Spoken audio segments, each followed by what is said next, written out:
que vamos a posponer el tema de escuela dominical por este domingo y vamos a tratar sobre un tema evangelístico, sobre la muerte, sepultura y resurrección del Señor. Así que le pido al pastor, puede pasar. Gracias, Gabriel. Muy buenos días. Estamos contentos, ¿verdad? Amén. Los veo con la sonrisa colgate esta mañana. Muy bien, qué bien que han hecho el esfuerzo para estar. Ya desayunamos, ya llegamos, ya nos platicamos un poquito, pero es tiempo de que tomemos de las cosas que el Señor nos da para poder celebrarlo con sentido, vamos a decirlo así. Estamos contentos, hemos escuchado ya a Gabriel varias veces decir, tenemos un gozo tremendo porque hoy celebramos la resurrección. Hablamos de cumplimiento de profecías, hablamos de cuestiones que son la verdad notorias y trascendentes, pero tal vez lo que más debe de llamarnos la atención es que la resurrección tiene repercusiones de una manera de carácter eterno y para empezar, validando la misma persona de Jesucristo. Si Cristo no hubiera resucitado, no habría manera de corroborar su concepción virginal. Si Cristo no hubiera resucitado, sería imposible por completo el hecho que estuviéramos tan solo aquí reunidos. Hay que darnos cuenta que la resurrección es trascendente en todos los sentidos. Y hoy quiero hablarles de algunas de las evidencias que confirman la resurrección de Jesucristo, pero sobre todo para que nos demos cuenta la repercusión que ésta debe tener en cada uno de nosotros que decimos creer en Jesucristo. Quiero también aclarar esto. La fe cristiana no es de exclusividad de un grupo. La fe cristiana se fundamenta en lo que la Biblia dice, el testimonio que Dios, de una manera clara y con los testigos verificados, confirmados, personas que de verdad tenían todas las características para poder dar evidencia de lo que ocurrió en aquellos momentos y que verificaron un hecho, y este hecho ha ido siendo confirmado, reconfirmado y aún proliferado a través, dése cuenta, ¿qué año estamos? 2023. Hace aproximadamente 2000 años que esto ocurre y tiene la misma vigencia que en el primer momento. Y aún déjame decirles algunas cosas. Vamos a leer primero la narrativa de los evangelios, particularmente la del Evangelio de Lucas. Me llama mucho la atención cómo Lucas narra la resurrección, porque da algunos detalles que nos llaman la atención. Una de las cosas que inmediatamente la gente pone como argumento para no creer en la resurrección es que fueron los discípulos, sus amigos, los que dieron testimonio de ella. Ahora, nota lo que dice Lucas en torno a esta situación. Capítulo 24 del Evangelio de Lucas. El primer día de la semana, muy de mañana, vinieron al sepulcro, trayendo las especias aromáticas que habían preparado y algunas otras mujeres con ellas. Hablando de las mujeres que guardaron el día de reposo, si leyéramos los últimos versículos del capítulo anterior, versículo 55, dice, y las mujeres que habían venido con él desde Galilea siguieron también y vieron el sepulcro y cómo fue puesto su cuerpo. Y vueltas prepararon especias aromáticas y ungüentos, y descansaron el día de reposo conforme al mandamiento. Y luego el primer día de la semana, un domingo. A veces tenemos la idea nosotros que el primer día de la semana es lunes. No, el primer día de la semana es domingo. Domingo, el primer día de la semana, muy de mañana, vinieron al sepulcro trayendo las especias aromáticas que habían preparado y algunas otras mujeres con ellas. Y hallaron removida la piedra del sepulcro, y entrando no hallaron el cuerpo del Señor Jesús. Aconteció que estando ellas perplejas por esto, he aquí se pararon junto a ellas dos varones con vestiduras resplandecientes, y como tuvieron temor y bajaron el rostro a tierra, y a quién no le daría miedo, ¿verdad? Estar en un sepulcro y de repente ver dos varones con vestiduras resplandecientes, pues yo creo que salíamos corriendo inmediatamente nosotros también. Bajaron el rostro a tierra, pero noten las palabras de ellos. Les dijeron, ¿por qué buscáis entre los muertos al que vive? No está aquí, sino que ha resucitado. Acordaos de lo que os habló cuando aún estaba en Galilea diciendo, es necesario que el Hijo del Hombre sea entregado en manos de hombres pecadores y que sea crucificado y resucite al tercer día. Entonces ellas se acordaron de sus palabras Y volviendo del sepulcro, dieron nuevas de todas estas cosas a los 11 y a todos los demás. Eran María Magdalena y Juana y María, madre de Jacobo, y las demás con ellas, quienes dijeron estas cosas a los apóstoles. Mas a ellos les parecían locura las palabras de ellas, y no las creían. ¿Se dan cuenta? Y no las creían. Pero, y aquí viene el adversativo que cambia la historia. Levantándose Pedro, corrió al sepulcro y cuando miró dentro y vio los lienzos solos, y se fue a casa maravillándose de lo que había sucedido. Hay más historia, pero vamos a dejarlo aquí por un momento. Hablar de la muerte es difícil. Aquí en España, especialmente aquí en España, cuando hablamos con alguien en torno a la muerte, dicen, no me hables de eso, es como atraerla. Y es natural que el ser humano tenga temor a la muerte, tenga una idea de que le puede pasar. Pero ¿saben por qué la gente tiene temor a la muerte? Porque no tiene esperanza. ¿Saben por qué la gente le teme a la muerte? Y aún le tememos a la muerte en general. Porque decimos, ¿nos va a doler? ¿Cómo va a ser tu muerte? ¿Te lo has preguntado? ¿Un accidente? ¿Un robo? ¿Una enfermedad de esas horrorosas que hoy salen, verdad? Que parece que son epidemia, como el cáncer de cualquier parte del cuerpo. ¿Qué será? La verdad, eso da cierto temorcito. ¿En qué momento te gustaría saber el día? ¿La fecha y la hora? A mí no. Pero imagínense, ¿no? Hay gente que nos da temor esas cosas, desde luego. Pero el principal temor que tiene la gente en torno a la muerte no solamente es que todos transitaremos por ella. Porque si hay algo seguro en esta vida, es que vamos a morir. Nada más. Nada más, ¿eh? No hay otra seguridad que esta vida nos da. Desde el momento que nacemos, sabemos que en algún momento, jóvenes, medianitos, mayores o muy mayores, a todos nos tocará en algún momento morir. Pero el problema no es morir. El problema es, ¿dónde estarás un instante después de muerto? Ese es el problema. Y cuando no hay esperanza, cuando no hay esperanza a la cual asirnos, hay un vacío tremendo que hace que la gente haga locuras cuando un ser querido se muere. Que hace que la gente se hunda en desesperanza cuando un ser querido fallece, porque no hay esperanza. Pero cuando Cristo se levante de los muertos, confirma una cosa: Él es quien dijo ser, y Él te puede dar esperanza. Porque así como Él vive, Él prometió dar vida a quienes creamos en Él. Pero, ¿qué evidencias hay de esta resurrección? Porque es clave, como decía nuestro hermano Gabriel, es clave en torno a la fe del creyente, es clave en torno a lo que es el verdadero creyente en Cristo. Y perdón que lo diga así, verdadero creyente en Cristo. Y ahora se darán cuenta por qué lo digo así, porque muchos decimos que creemos en Cristo, pero no tenemos esperanza en la resurrección. Pero no sabemos dónde vamos a pasar la eternidad cuando muramos. Y si tú no lo sabes, es porque te digo una cosa: aceptas el hecho que Cristo estuvo ahí porque dices que eres cristiano. Aceptas el hecho que Él murió, inclusive que resucitó, pero no lo has hecho tuyo. Tan no lo has hecho tuyo que no tienes esperanza. Que igual la muerte viene a desolar tu vida porque no hay la esperanza concreta de lo que Cristo hizo por ti. Ahora, yendo ahí a 1 Corintios capítulo 15, donde el apóstol Pablo hace una disertación de verdad tremenda en función a la resurrección, démonos cuenta de varios elementos importantes que él pone como evidencias concretas de la resurrección. Ya desde el inicio del cristianismo había personas que decían que no había resurrección. Esto no es un tema nuevo.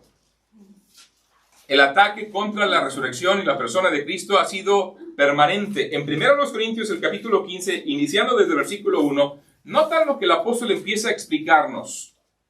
Además, os declaro, hermanos, el evangelio. ¿Has escuchado esa palabra, no? Evangelio.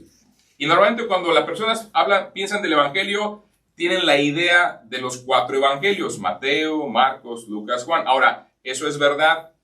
El evangelio o los evangelios son esos. Sin embargo, cuando la Biblia utiliza el término el evangelio, se refiere a la noticia concentrada o la noticia básica de lo que ahora Pablo nos va a explicar que son las buenas nuevas, porque el término evangelio quiere decir la declaración de buenas noticias.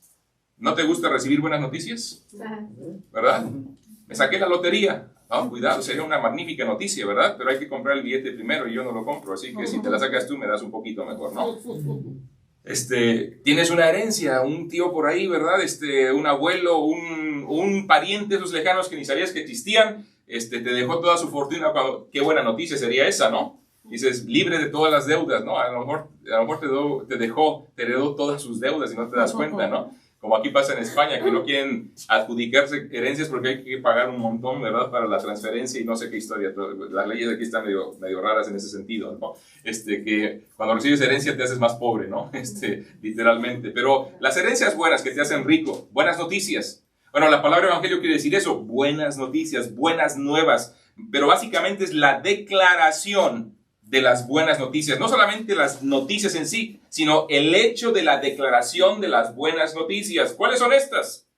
El evangelio que os he predicado, el cual también recibisteis, en el cual también perseveráis, por el cual asimismo si retenéis la palabra que os he predicado, sois salvos, si no creísteis en vano.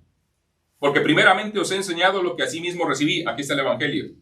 Que Cristo murió por nuestros pecados conforme a las Escrituras, y que fue sepultado, y que resucitó al tercer día conforme a las Escrituras, y que apareció a Cefas, y después a los 12, después apareció a más de 500 hermanos a la vez, de los cuales muchos viven aún, y otros ya duermen. Después apareció a Jacobo, después a todos los apóstoles, y al último de todos, como a un abortivo, me apareció a mí, porque yo soy el más pequeño de los apóstoles, que no soy digno de ser llamado apóstol, porque perseguí a la iglesia de Dios. Pero por la gracia de Dios soy lo que soy, y su gracia no ha sido en vano conmigo. Antes he trabajado más que todos ellos, pero no yo, sino la gracia de Dios conmigo.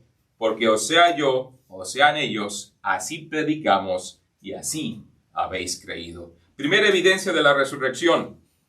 La iglesia. La iglesia. Y cuando hablamos de la iglesia, no hablamos de una denominación religiosa, porque denominaciones hay muchas.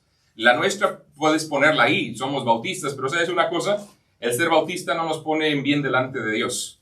Simplemente fue un apodo que se nos dio hace como 600 años. ¿Sabías esto? No, la iglesia bautista no surge porque, hey, vamos a hacer una iglesia y le vamos a poner bautista. No, es un apodo, como el nombre cristiano. El título cristiano es un apodo. El libro de los Hechos narra en el momento en el cual se les empezó a llamar a los creyentes cristianos. Y la razón no es que se les estaba diciendo cristianos como alabándolos, no. Se les estaba menospreciando, se les estaba intentando humillar. ¡Ay, cristianitos! ¿Sabes qué quiere decir el término cristiano? Un pequeño Cristo o alguien que imita a Cristo. Y se les estaba intentando humillar y menospreciar. Fue de manera peyorativa que se les dijo cristianos ahí en el libro de los Hechos en Antioquía, la iglesia de Antioquía particularmente por primera ocasión. Ahora, si alguien me dice cristiano porque ve mi comportamiento, para mí es una honra. Sencillamente, porque sí quiero reflejar el carácter de Cristo. Y así es como el verdadero cristiano empezó a acuñar y a hacerse suyo ese título. Y con el paso del tiempo surgieron, sí, grupos. Y a esos grupos en algún momento se le llamó a un grupo bautista. ¿Por qué? Porque se defiende una doctrina en particular. Pero no porque hayamos dicho, vamos a hacernos bautistas y aquí vamos a hacer. No, eso no tiene que ver. Es más, eso no me ayuda delante de Dios para nada, ¿sabías? Ahora, hay una razón, pero ese no es el tema hoy, así que después, si quieres preguntarme después que terminemos, con todo gusto te explico la historia, pero ahí tomaremos un poquito de tiempo. Pero el punto principal es que somos creyentes en Cristo Jesús. Y la iglesia que predica el evangelio, la iglesia que se reúne con esta misma esperanza, la iglesia que proclama a todas las naciones como misión primaria la muerte, sepultura y resurrección de Cristo, es una iglesia de Él, es la iglesia del Señor. La existencia de la iglesia, esta reunión es evidencia de la resurrección, ¿sabías? Porque la iglesia empezó a reunirse para conmemorar justamente la resurrección de Jesucristo, el día en el cual Él fue resucitado, el primer día de la semana, un día como hoy, hace más o menos 2000 años.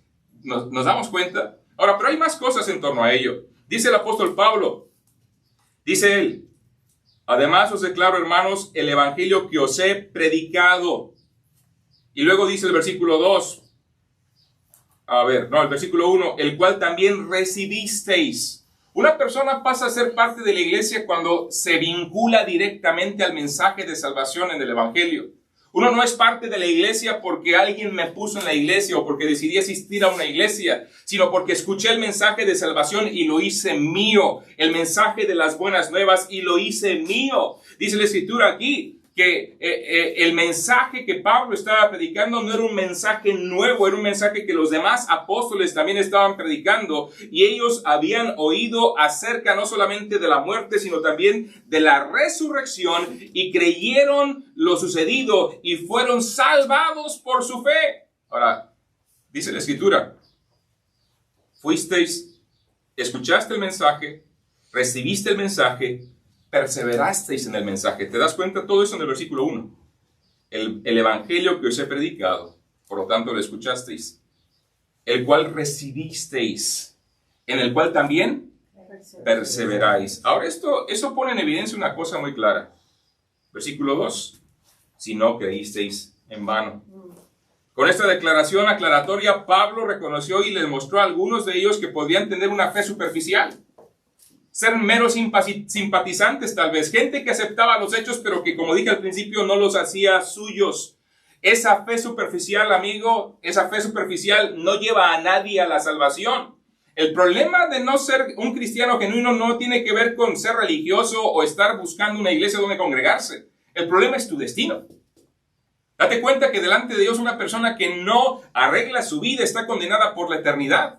Y da igual que aceptes los hechos de que Él murió por ti, y da igual que aceptes los hechos que Él se levantó de la tumba, si no lo haces tuyo y no transforma tu vida, no hay salvación. El apóstol Pablo es lo que está diciendo. Si no creísteis en vano, en aquel tiempo como ahora hay creyentes meros profesantes, gente superficial con su fe. La fe, déjame decirles algo en torno a la fe. La verdadera fe afecta a nuestras vidas.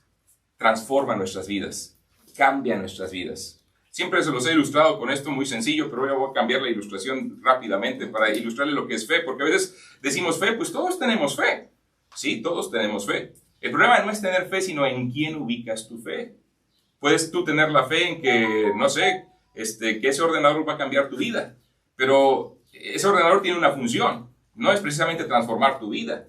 Y puedes tener fe en lo que tú quieras, desde luego, porque esa es tu decisión. El detalle es que Dios invita a que le creamos a Él. La realidad de la iglesia implica el hecho de que hay grupos de personas que han decidido confiarle a Él su vida. En la selva del Amazonas hay un grupo étnico de los motilones. Algunos a lo mejor los han escuchado, de los que son de ahí cercanos a esa zona, porque son muy famosos por lo que ocurrió. Estos hombres, esta etnia era pues semicarnívora inclusive. Las personas que no eran de su etnia y que llegaban a estar por sus dominios podían perder la vida y podían terminar en la olla, literalmente. Un misionero quiso llevarles el mensaje de salvación y llegó a ellos, pero cuando llega a ellos encontró que no eran muy amigables y la verdad intentaron comérselo. Pero lo que hicieron fue esto. Lo metieron en una tipo tienda de campaña, pero hecho de puras varas y palmas. Y al meterlo ahí, después le lanzaron flechas. Si moría, se lo cenaban. Si sobrevivía, lo aceptaban como parte de la tribu. Ahora imagínate, una pequeña tienda de campaña, los hombres alrededor lanzando flechas. ¿Qué posibilidades tendría para sobrevivir? Muy pocas. Él narra en su historia, ya por eso les dije que sí sobrevivió, ¿verdad? Que de repente cuando empezaron las flechas a volar, sintió un dolor sumamente agudo en la zona del glúteo. Y voy a decir glúteo porque si no digo otra palabra que es correcta y algunos dicen que no está muy bien por acá, ¿verdad? Sintió un dolor muy agudo en la zona del glúteo y eso lo llevó a desmayarse. Evidentemente al desmayarse cayó al suelo y las demás flechas no le tocaron en ningún órgano vital y sobrevivió. Ahora le aceptaron en la tribu. Pero al principio fue un problema porque no sabía hablar su idioma y él quería comunicarles el evangelio. Tuvo que ir aprendiendo el idioma poco a poco y empezó a traducir el Evangelio de Juan. Pero tuvo otro problema. Inmediatamente traduciendo el Evangelio de Juan, encontró que en el dialecto de los motilones no existe una palabra equivalente al término creer. Y dijo, ¿cómo le hago? Hasta que un día, estos hombres y mujeres no dormían como tú y yo en una casita. No dormían sobre una cama, ni siquiera en el suelo, por temor a los animales ponzoñosos o salvajes que podrían quitarles la vida durante la noche. Lo que hacían es que literalmente subían a los árboles, colgaban sus hamacas y de 30 metros de altura en algunos de esos árboles, ahí se dormían.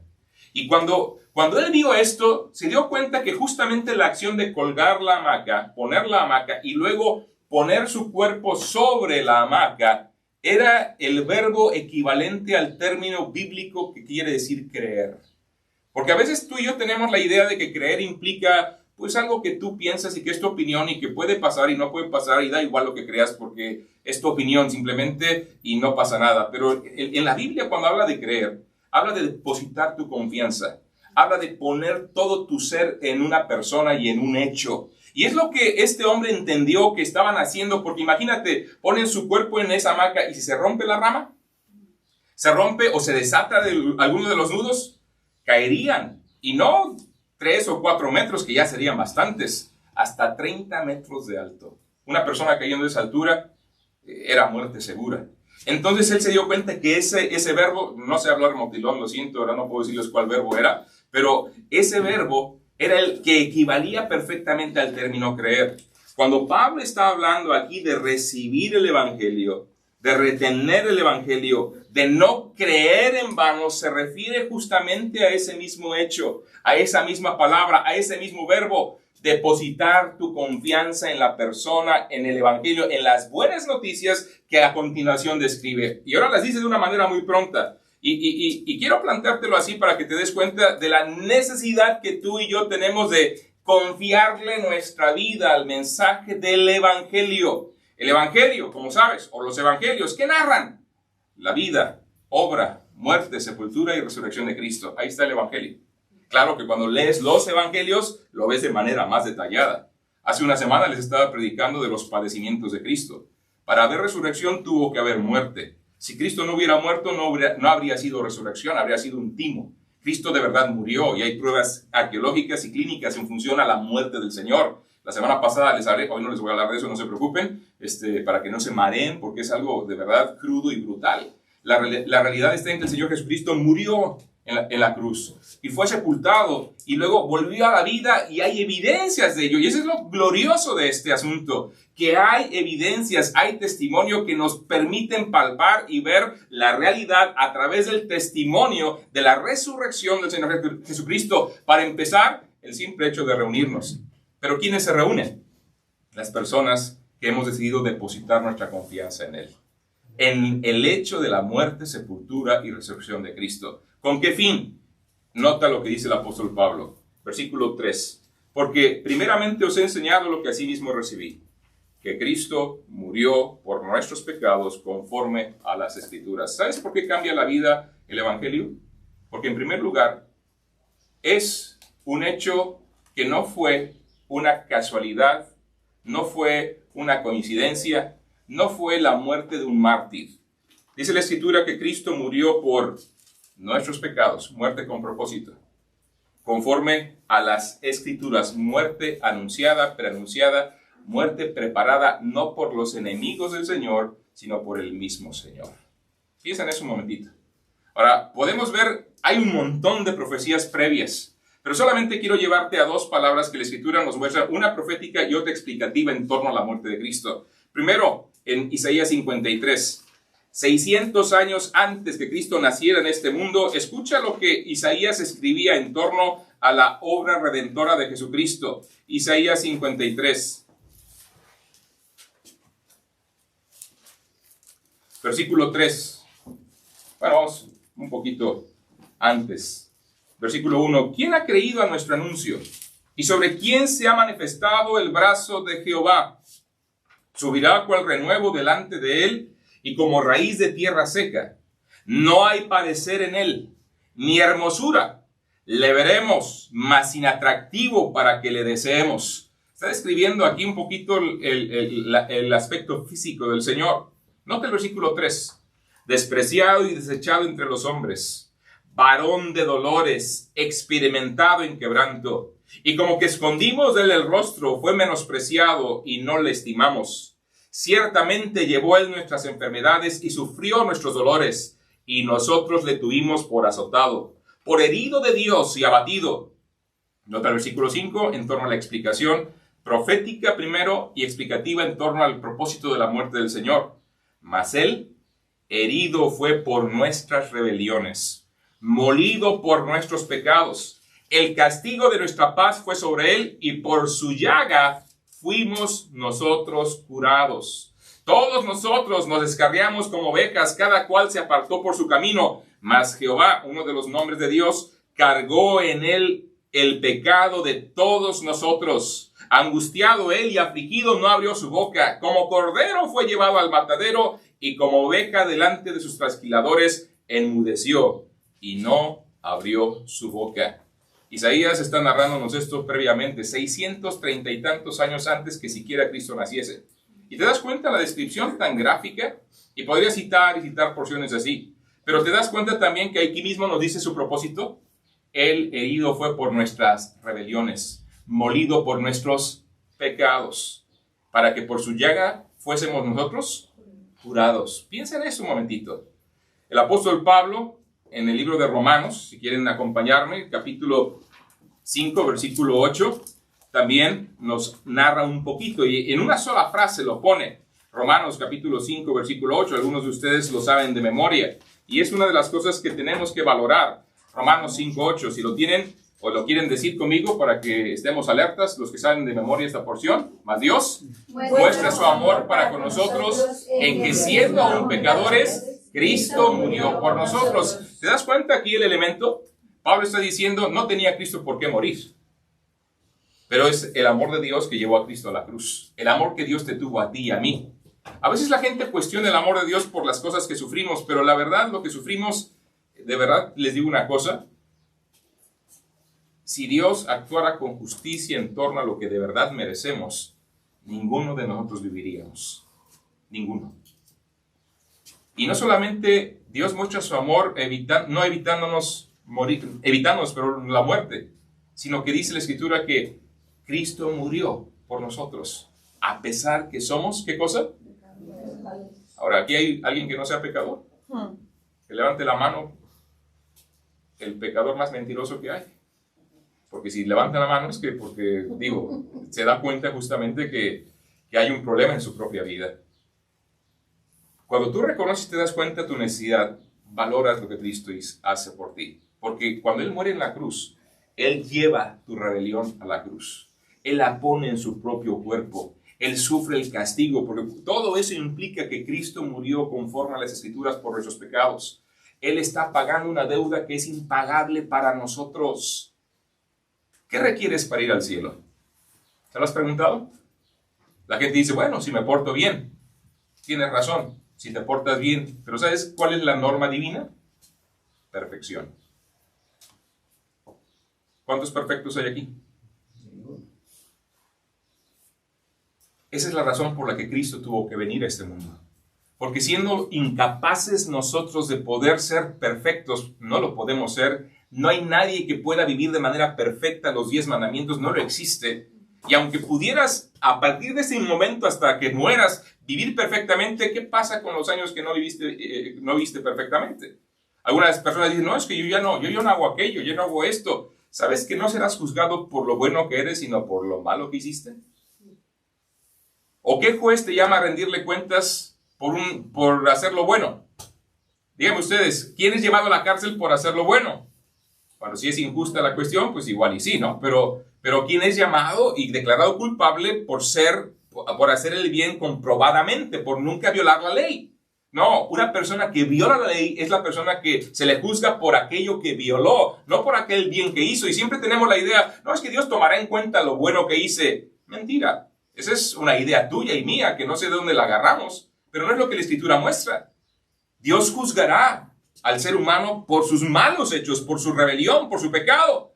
Y como son muchos y como son imposibles para nosotros para poder pagar, Dios, en su amor, diseña un plan para suplir la necesidad mía, mandando a su Hijo, muriendo por nuestros pecados conforme a las Escrituras, llevando mi maldad, llevando mi rebelión, llevando mi pecado, sufriendo lo que tú y yo merecíamos. ¿Sabes?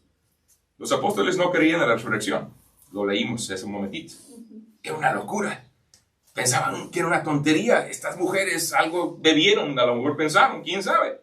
Y ¿sabes? que el hecho de que sean las mujeres las primeras que llevaron las noticias no es porque sean más comunicativas, quiero aclarar.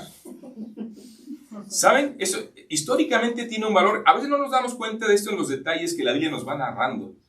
En el contexto cultural en el cual se estaban, la mujer, el testimonio de la mujer era nulo. Era totalmente ausente. Si tú crees ahora que hay desigualdad entre hombres y mujeres, que no sé qué, en aquellos tiempos Cristo vindicó a la mujer porque la mujer justamente era menospreciada y maltratada absolutamente. Un mueble tenía más valor para muchos varones que la mujer misma, por eso se las cambiaban como los calcetines o lo que sea. Cualquier tontería, cualquier situación le daban carta de repudio y de divorcio y cualquier cosa. Quemaron los frijoles, quemaron las alubias, que no, ya no te quiero, vamos, y ya se buscaban otro. Así, la trataban peor que un mueble. Y es por eso interesante que son las mujeres las primeras que van a dar la noticia de la resurrección. Uno pensaría que si este asunto de la resurrección es una historia armada, no iban a usar a una mujer de testigo. Iban a usar a los testigos más cualificados para su época, de mayor credibilidad, cuya palabra tuviera más peso. Pero es precisamente por estos detalles que nos damos cuenta que el testimonio es veraz. ¿Quién iba a utilizar a una mujer como testigo si no fuera verdad aquello? ¿Me explico? ¿Se dan cuenta? Mujeres, sientan ese valor también, como Dios, desde luego, nos ve como nos ve, iguales en valor delante de Él. Recuérdenlo, por favor. Nunca se sientan menospreciadas y minimizadas, sobre todo por una sociedad que no entiende lo que es ser femenino y ser masculino, y que están ya totalmente confundidos y andan haciendo tontería y media. Pero eso es otro tema y ya después hablaremos de ellos si quieren también. Pero el punto es ser hombre tiene un gran valor. Varones, escúchenlo. Es más, David le dijo a Salomón cuando le dio el reino, ahora pórtate bien y sé hombre. Y Pablo dice a los varones, portaos varonilmente. Y a las mujeres, mujer virtuosa, mujer de virtud. Hay un gran valor en aceptar cómo Dios nos hizo y por qué Dios nos hizo. Así que, bueno, ese es otro tema. Pero el punto es ese, valoren hoy el hecho de que Dios usó a la mujer como el primer testigo que llevó la noticia. No las creían. Pero cuando empezaron a creer, la iglesia se conforma, la iglesia se reúne, la iglesia acepta el testimonio de las Escrituras y la iglesia empieza a proclamar ese testimonio. Cristo murió por nuestros pecados, hay un pago real, pero la realidad es que ese pago de esa deuda, yo no sé de ninguna forma que ese pago es válido, es cuando vas al banco con un cheque sin fondos, ¿no? O no sabes si tiene fondos. ¿No te ha pasado cuando llegas a pagar algo que alguien te pagó con un cheque alguna vez? Ya no se usan casi, pero en el pasado se usaban más los cheques, ¿no? Y llegas a pagar y te dicen, es que no tiene fondos. Qué feo se siente, a mí me ha pasado. Es más, todavía estoy esperando que me paguen un coche que vendí, que me dieron varios cheques. ¿Y qué creen? El primer cheque tenía fondos, pero otros 4 sin fondos. O sea que, bueno, ya me dolió el estómago, eso, ¿verdad? Bueno, eso fue lo que pasó hace algunos años, tristemente. Alguien que le confiamos y dijo, no tengo todo el dinero, pero te firmo cheques postfechados y ya luego viene. Bueno, total, ni modo, es otra historia. Pero después que Pablo habla de la iglesia, de la realidad de la fe de la iglesia en función al testimonio de la resurrección, después de que nos habla que fue una muerte primero conforme a las Escrituras, luego nos habla de los testigos en función a que lo vieron vivo. Nota, versículo siguiente ahí en 1 Corintios 15. Escúchalo. Versículo 4. Y que fue sepultado y que resucitó al tercer día conforme a las Escrituras. Una vez más, podríamos llegar al Antiguo Testamento y ver profecías en torno a la resurrección de Cristo. Pero una y otra vez el mismo Señor Jesucristo les dijo a los apóstoles, es necesario que yo vaya a Jerusalén, que sea entregado a los fariseos, a los líderes religiosos, que muera, pero al tercer día resucitaré. Mateo 16 lo dice, Mateo 17 lo dice, Mateo 22 lo dice, Cristo se los dijo, pero parece que ninguno se acordó al momento de cuando llegó la hora. La Biblia está llena de evidencias en torno a ello, pero noten lo que pasa y lo que Pablo empieza a narrarnos aquí. Después apareció, dice, y que fue sepultado y que resucitó al tercer día, conforme a las Escrituras, y que apareció a Cefas, y después a los 12. Después apareció a más de 500 hermanos a la vez, de los cuales muchos viven aún y otros ya duermen. Después apareció a Jacobo, después a todos los apóstoles y al último de todos, como un abortivo, me apareció a mí. Rápidamente les digo lo siguiente, hermanos. Piensen en esto. A lo mejor tú dices, yo no creo en la Biblia. No, estás en tu derecho a no creer. Tú puedes ubicar tu fe en lo que tú quieras. Pero déjame decirte algo. Yo podría decir entonces, yo no creo que estés casado, los que están casados. O yo no creo que te llames como te llames, como dices que te llamas. No, sí, dices y sacas tu DNI, ¿verdad? Y me lo muestras. Bueno, pues con la tecnología que tenemos acá, finalmente podríamos inclusive reproducir DNIs igualitos y quién dice que no es falso. Entonces, ¿quién da testimonio de eso? ¿Quién confirma eso? Por eso tu acta de nacimiento, por eso tu certificado de matrimonio, no solamente está firmado y sellado por el juez, está firmado y sellado también por testigos. Personas que estuvieron ahí en el momento que naciste, que fuiste llevado, al registro civil, cuando recién naciste o cuando te casaste. Porque los testigos son los que verifican que lo que está pasando de verdad ocurrió.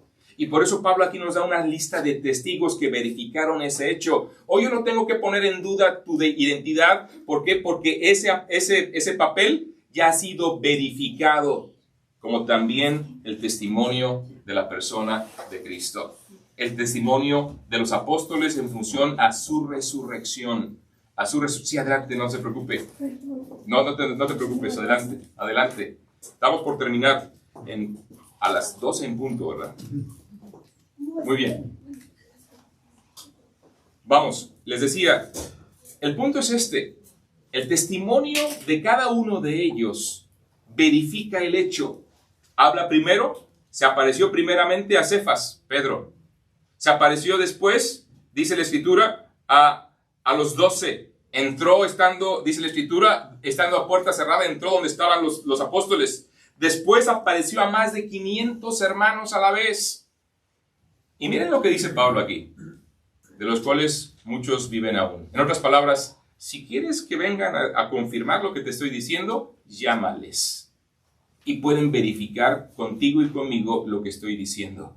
El testimonio ocular, el testimonio presencial. Y algunos ya durmieron, unos ya han muerto, eso es a lo que se refiere, la muerte de esos creyentes. Y luego dice otra vez, apareció a Cefas, luego a los 12, y luego al último, yo que era su enemigo, yo que le perseguía, yo que mataba cristianos, se apareció a mí. Y por eso la transformación del apóstol. ¿Saben? Una de las cosas más contundentes en torno a la fe cristiana es el testimonio del apóstol Pablo. Porque era uno de los enemigos más acérrimos. Pero déjame decirte algo y voy terminando con esto. Piensa en esto. La resurrección es tan crucial en nuestro testimonio, en nuestra vida, que cuando uno de verdad cree en ella, hay una transformación radical en nuestra forma de vivir. Déjame decirte algo. Si tu vida sigue siendo lo que fue sin Cristo, y que ahora supuestamente conoces a Cristo y sigues siendo igual, te digo una cosa, yo te animaría a checar tu fe. Porque la verdad está en que el creer en Jesucristo cambia la vida. Transformó en un instante la vida del apóstol Pablo. De ser un homicida, asesino, perseguidor, amargado, perseguidor de la iglesia, a ser un defensor, proclamador, amoroso, creyente que proclamó el evangelio con todas sus fuerzas. Creer en Cristo cambia la vida. ¿Se acuerdan lo que dice en 2 Corintios 5:17? De modo que si alguno está en Cristo, nueva criatura es. Las cosas viejas pasaron y aquí todas son hechas nuevas. Piensa en eso. ¿Has creído de verdad en Cristo? Y por último, aparte de los testigos que fue el apóstol mismo, el mensaje común de la iglesia.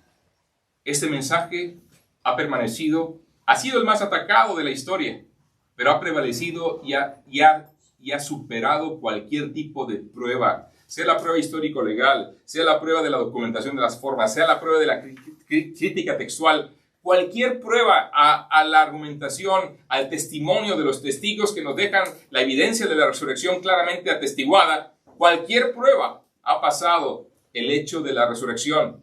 Ponlo tú mismo a prueba. ¿Sabes lo que pasa con el ser humano? No quiere arriesgarse a probar a Jesucristo y a probar su resurrección, porque sabe en su interior que no encontrará lo que piensan que van a encontrar. Saben, he leído muchos libros en torno a testimonios de personas que intentaron demostrar la falsedad de la resurrección. Uno de ellos ustedes lo conocen, Josh McDowell. Él intentó demostrar que el cristianismo es una fábula. Y él sabía que la resurrección era clave en nuestra fe. Y empezó a investigar para demostrar que la resurrección nunca ocurrió. ¿Y sabes qué? ¿Cuál fue su conclusión final? No solamente ocurrió la resurrección, Jesucristo es quien dijo ser, se convirtió, como Pablo, en uno de los más grandes defensores de la fe cristiana en nuestro tiempo moderno. Y podría citarte persona tras persona, persona tras persona, que han hecho lo mismo, que de manera sincera dicen, voy a destruir el cristianismo. Fíjate, de manera sincera quieren destruir el cristianismo. ¿Cómo lo hacen? Voy a demostrar que toda su historia es una mentira. Y se meten a estudiarlo, y al final de cuentas que dicen, ups, me equivoqué. Y al reconocer que me equivoqué, tengo que decir y caer de rodillas y decir, Señor, perdóname, porque te estaba persiguiendo, intentando destruirte. Me doy cuenta que eres quien dijiste ser y abrazan la fe. Ahora, la pregunta en esta tarde, y termino con esto. ¿Has abrazado tú la fe en Jesucristo? ¿Le has creído a Él? Él murió, dice la Escritura, conforme a las Escrituras, por tus pecados y por mis pecados para darnos perdón y salvación. Él se levantó de la tumba para demostrar que es capaz de darte ese perdón que ofrece, esa esperanza que cualquier persona puede tener. Pero el problema no es que Él haya hecho eso o no, el problema es que le has depositado tu confianza a Él. Eso es lo que cambia la vida. No es prometerle cosas, no es hacer muchas cosas, es depositar nuestra confianza, tu ser, tu destino eterno, a la persona que murió por ti. Por lo tanto, la pregunta queda en el aire, pero la pregunta requiere una respuesta, no de mi parte, sino de tu parte. Te ruego que nos pongamos de pie, vamos a orar al Señor y vamos a pedirle que